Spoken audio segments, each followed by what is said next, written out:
नमो बुद्धाय, जय भीम। परभणीमध्ये झालेल्या घटनेचा आम्ही निषेध करतो।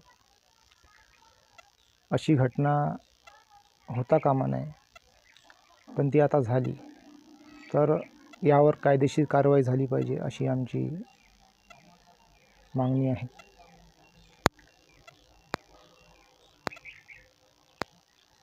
जे कोणी यामध्ये आरोपी असतील त्यांना कायदेशीर चौकटीमध्ये घेणे फार आवश्यक आहे आणि जनतेने कुठल्याही जे संविधानाला मानणारा जो वर्ग आहे त्यांनी कुठल्याही प्रकारचे तोडफोड न करता आपण शांततेने याची कायदेशीर कारवाई व्हावी अशी मागणी करावी।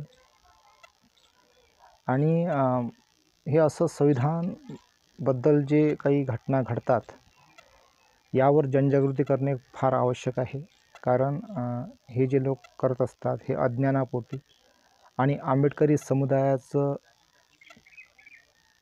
जे काही संविधानाला मानणारा जो वर्ग आहे यांचं मत जाणण्याचं का संविधानाप्रती यांचं किती तीव्रता आहे, काय आहे, हे आपल्या या घटनेवरून ते जाणून घेण्याचा प्रयत्न करत असतात।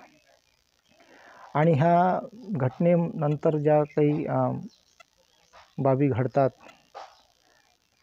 की तोडफोड होते, यापासून तरुणांची हानी होते, मालमत्तेची हानी होते आणि जो काही मग नुकसान होतो हा सर्व नुकसानाची भरपाई ही जनतेकडून वसूल केली जाते। म्हणून या येणाऱ्या काळामध्ये 14 एप्रिल येत आहे, माझं सर्वांना असं आव्हान आहे का बाबासाहेबांचा जो जयंतीचा जो पैसा आहे हा पैसा योग्य स्वरूपामध्ये याचा वापर करून हा पैसा संविधानाच्या जनजागृतीकरता वापरण्यात यावा। घराघरापर्यंत, दारादारापर्यंत प्रत्येकाच्या संविधानाप्रती आपुलकी कशी निर्माण होईल असे कार्यक्रमाचं आयोजन करावं।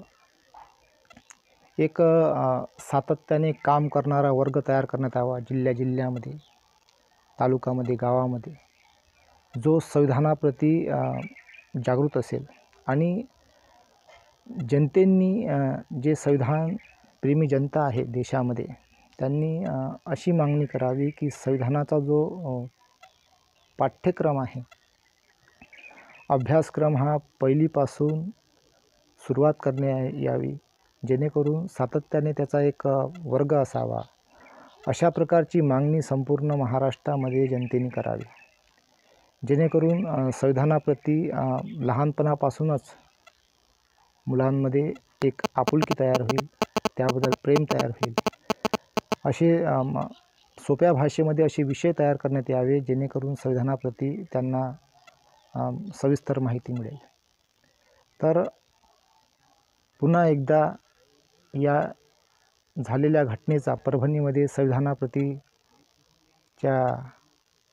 जो घटना घडलेली आहे संविधानाप्रती, त्या घटनेचा आम्ही निषेध करतो आणि सर्वांनी शांततेमध्ये राहावं, शांततेने आपला आंदोलन करावं, कुठल्याही प्रकारचं नुकसान होता कामा नये आणि शांततेने आंदोलन करून आपण त्याला मार्गी कसं लावता येईल याकडे आपण प्रयत्न करावा। नमो बुद्धाय, जय भीम।